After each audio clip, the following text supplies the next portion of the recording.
तो चलिए आज शुरू करते हैं एनसीईआरटी कंपटीशन के क्लास 8 का ज्योग्राफी चैप्टर 6। तो आज का टॉपिक होगा जनसंख्या जनसंख्या का वितरण।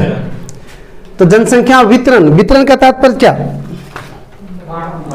वितरण का तात्पर्य होता है बटा हुआ या बांटना, दोनों होता है, बटा हुआ या बांटना, या कहीं पर किसी चीज की जो उपस्थिति रहती है तो उसको क्या कहा जाता है? वितरण कहा जाता है। या फिर कहिए कोई वस्तु है उसका कई जगह उपस्थिति रहती है, कई जगह वो उपस्थित रहते हैं, तो वो जो कई जगह उपस्थित रहते हैं वही उपस्थिति उसकी क्या कहलाती है? वितरण कहलाती है। तो यहाँ पर जनसंख्या की बात हो रही है, अर्थात लोगों की संख्या की बात हो रही है। तो हम लोग वर्ल्ड स्तर पर पढ़ेंगे पूरे दुनिया में जनसंख्या का वितरण क्या है। तो पूरे दुनिया की जनसंख्या का वितरण जिस तरह से, चाहे आप राज्य लीजिए, जिला लीजिए या गांव लीजिए, गांव में भी क्या है, सभी गांव में जनसंख्या एक समान नहीं है, किसी गांव में कम है तो किसी गांव में ज्यादा है। इतना नहीं, अपने गांव को लीजिए तो कोई एक भाग में क्या होगा ज्यादा जनसंख्या, किसी एक भाग में कम है। तो वितरण निश्चित रूप से अगर आप चाहे गांव का, जिला का, राज्य का या विश्व का लीजिए तो उसमें असमान ही होगा, समान रूप से जनसंख्या वितरण नहीं हो सकता है। इसके कई कारक है जो इसमें बताएंगे हम आज ही, कि आखिर समान क्यों नहीं है, उसका क्या कारण है। लेकिन हम अभी ये बताने जा रहे हैं कि जनसंख्या का वितरण विश्व में असमान तो है ही। अब असमान में भी इतना असमान है जिसका कल्पना नहीं की जा सकती है। हमने पिछले क्लास में आप लोग को बताए थे कि विश्व के जो है 60% कि 90%, 60%, 60 की 90, 90%।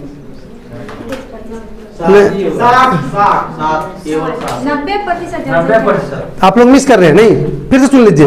विश्व की 90% जनसंख्या मात्र 30% भूभाग पर है जी। अब ये देख लीजिए असमानता, कितनी असमानता है कि 90% जनसंख्या कितना है? 30, और बच गया कितना? 10। तो 10% भूभाग पर कितना जनसंख्या? 10% जनसंख्या 70% भूभाग पर है। यह कितनी बड़ी असमानता को दिखाता है कि जहां 90% जनसंख्या मात्र 30% भूभाग पर है, वहीं 70% भूभाग पर मात्र कितना है? 10% जनसंख्या है। तो बहुत बड़ा असमानता हुआ कि नहीं हुआ?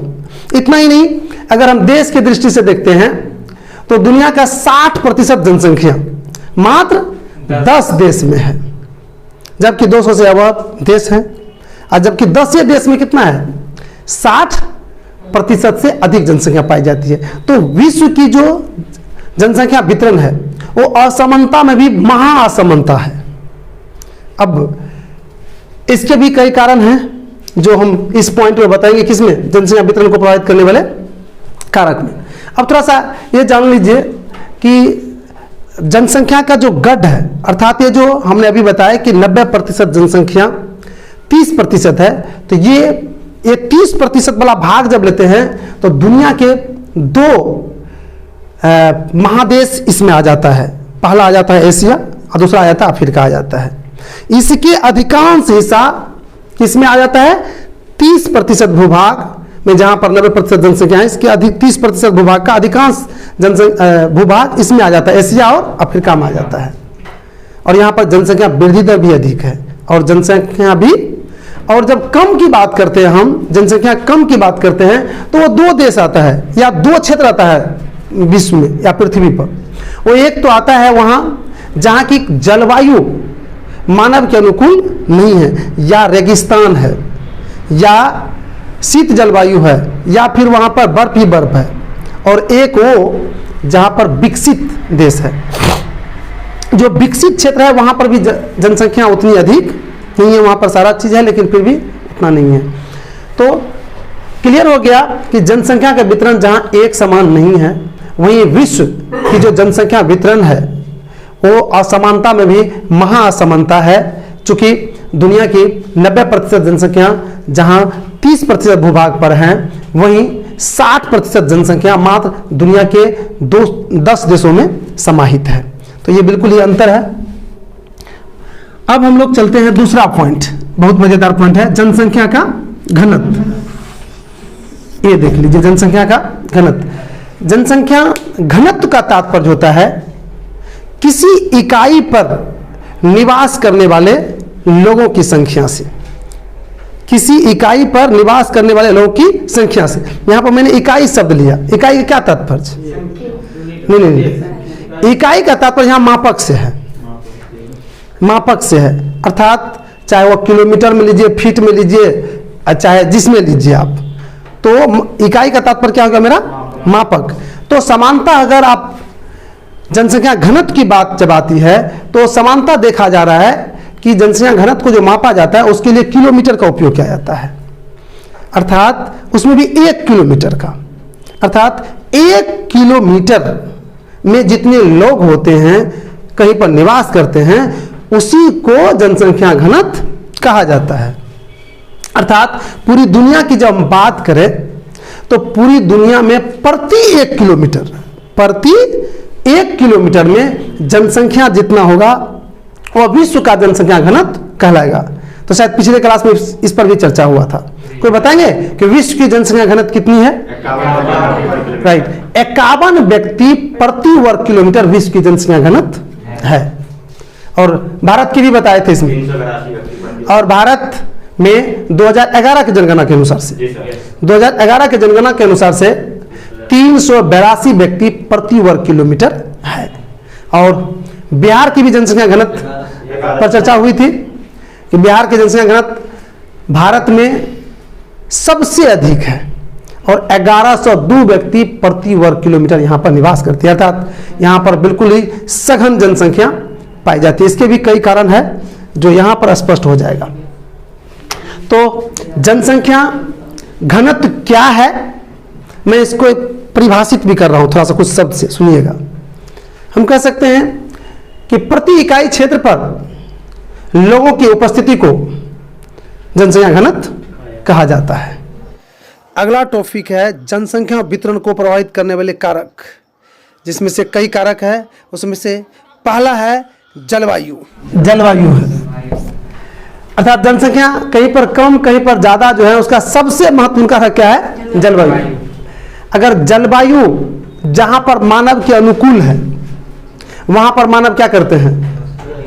अधिक बसना पसंद करते हैं और परिणाम स्वरूप वहां पर अधिक से अधिक लोग बस जाते हैं, तो वहां पर जनसंख्या क्या होती है? अपने आप बढ़ जाती है, अधिक हो जाती है।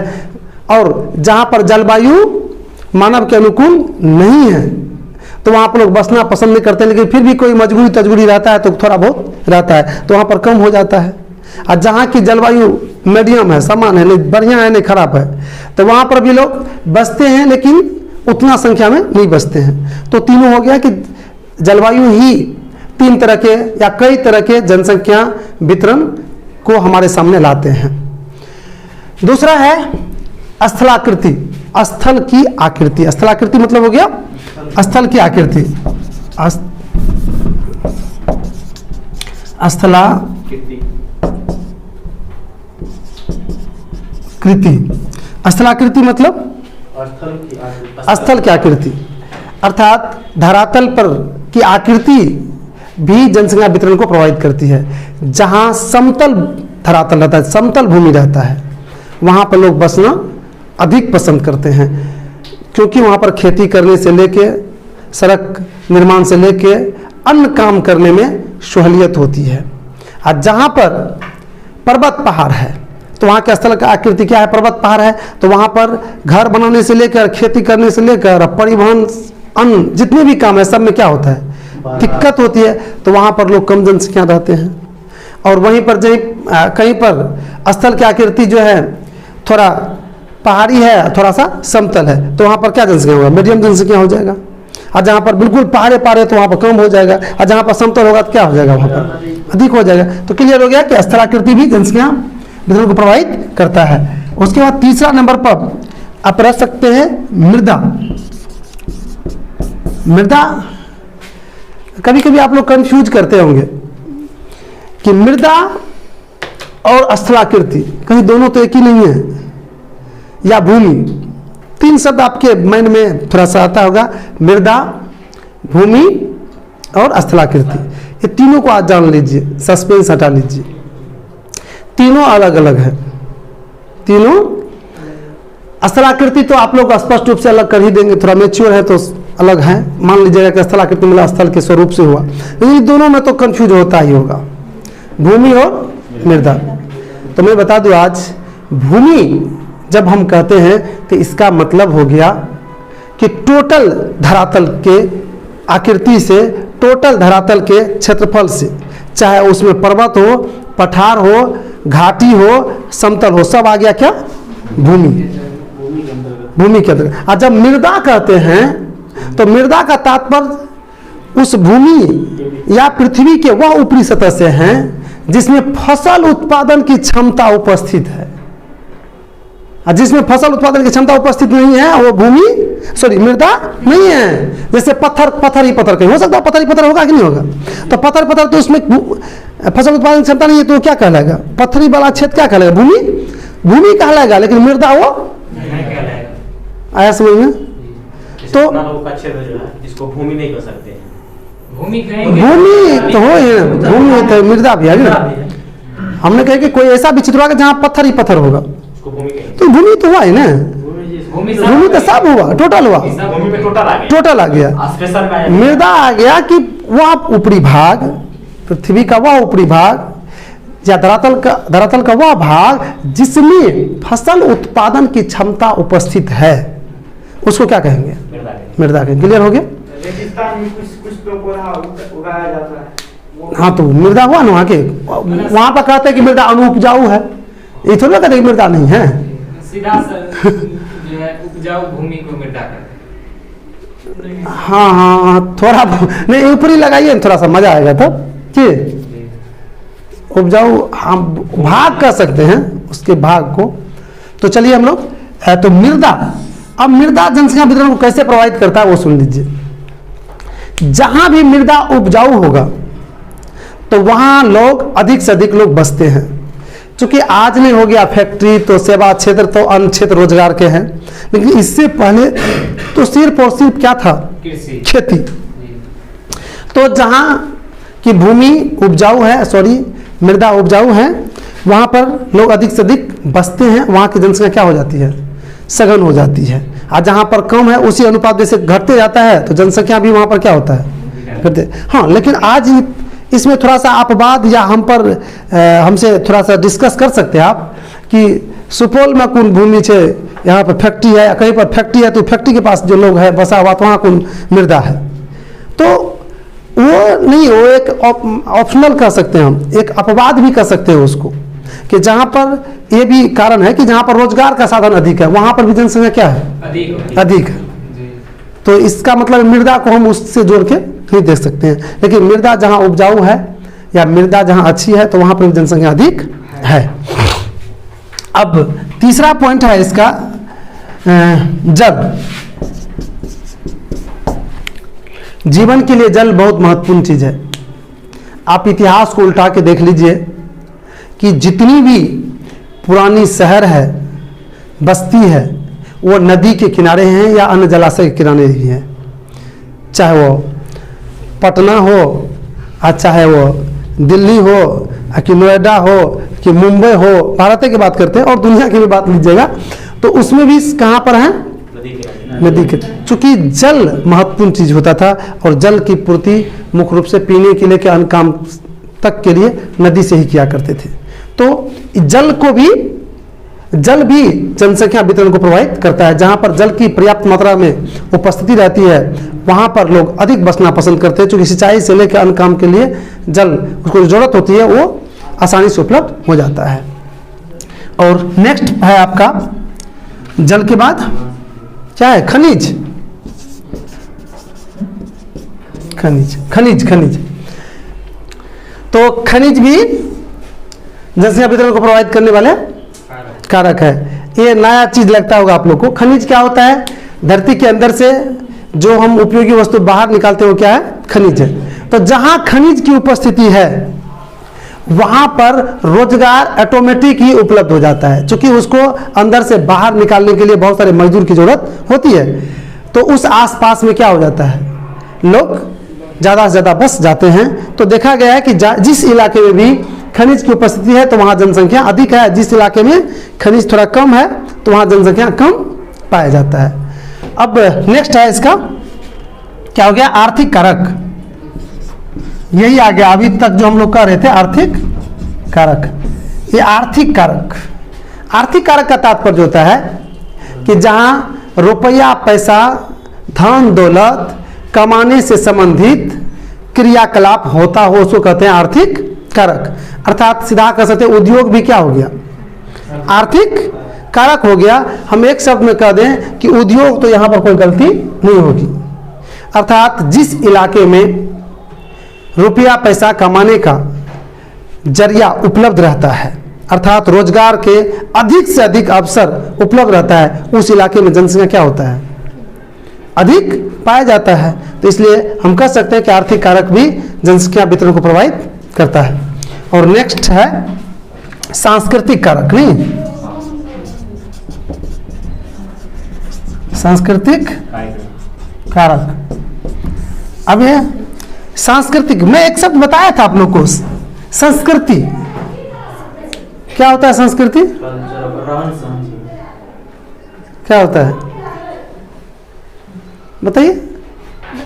हाँ बोलिए जल्दी। समाज में कोई भी धारणा जो लंबे समय से चलते हुए आती है उसे संस्कृति। राइट। अर्थात हम सीधा कह दें कि हमारे समाज में प्रचलित धारणा जो है उसको क्या कहते हैं, संस्कृति है। तो यहाँ पर उसी से बना है सांस्कृतिक कारक। सांस्कृतिक कारक का तात्पर्य हो गया जो पुराने रीति रिवाज पर आधारित संस्था है, तो वो संस्था भी जनसंख्या के वितरण को प्रभावित कर रहा है। जैसे हम ले सकते हैं कि पुराने मंदिर कोई हैं, पुराने कोई मस्जिद हैं, तो उसके आसपास लोग अधिक पसंद करता है रहना। उसको लगता है कि यहाँ पर रहेंगे तो पूजा पाठ करेंगे तो मन को शांति मिलेगा, मोक्ष की प्राप्ति होगी, तो उसके आसपास भी लोग बसता है। तो वो कारक किस में आ गया, सांस्कृतिक कारक। और लास्ट क्या है, सामाजिक कारक। सामाजिक कारक।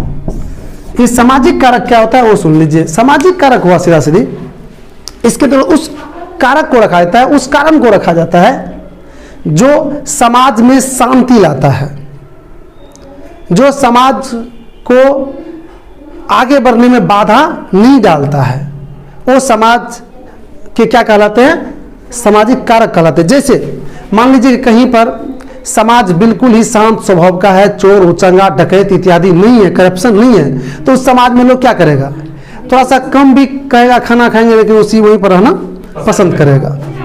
वहाँ पर कोई बाहरी हमला या किसी भी चीज़ का वहाँ पर भय नहीं है, तो वहाँ पर लोग अधिक, इतना ही नहीं, बाढ़ या अन्य प्राकृतिक जो आपदाएं हैं उसका भी कम वहाँ पर संभावना है, तो वहाँ पर लोग अधिक रहना पसंद करेंगे। तो यही है सामाजिक कारण। अर्थात सामाजिक कारण भी जनसंख्या वितरण को प्रभावित करता है। जहाँ पर समाज का माहौल जितना बेटर रहता है वहाँ पर जनसंख्या उतना अधिक रहती है, जहाँ पर समाज का माहौल गड़बड़ रहता है वहाँ जनसंख्या कम रहता है।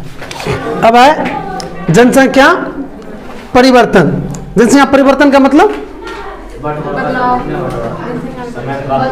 परिवर्तन तो निश्चित हो गया ना, बदलाव। तो बदलाव दोनों हो सकता है, ऋणात्मक हो सकता है और धनात्मक हो सकता है। तो हम कह सकते हैं कि एक निश्चित समय अवधि में परिवर्तन जब भी होता है तो उसका एक खास समय लिया जाता है, 2 को समय, और उसके बीच में देखा जाता है कि कितना बदलाव हुआ है। हम कह सकते हैं कि किसी निश्चित समय अवधि के बीच किसी क्षेत्र की जनसंख्या में जो बदलाव आता है उसे ही जनसंख्या परिवर्तन कहा जाता है। यह जनसंख्या परिवर्तन ऋणात्मक भी हो सकता है और धनात्मक भी हो सकता है। और ये परिवर्तन जो होता है, ये परिवर्तन में 2 चीज बहुत महत्वपूर्ण रखता है, वो है जन्म दर और मृत्यु दर। ये जन्म दर और मृत्यु दर दोनों परिवर्तन लाते हैं। अगर जन्म दर ज्यादा हो गया तो जनसंख्या में धनात्मक परिवर्तन होगा, अगर मृत्यु दर ज्यादा हो गया, बस इस पर भी क्वेश्चन बनता है कि जन्म दर अधिक होने पर जनसंख्या परिवर्तन क्या होगा, ऋणात्मक होगा या। कई कंपटीशन के क्वेश्चन में हमने देखे हैं इस टाइप के क्वेश्चन। तो यहाँ सिर्फ सुन लेने से ही ना पाए उसका जवाब देना, तो शायद ये भी हो गया। तो आज की क्लास यहीं तक।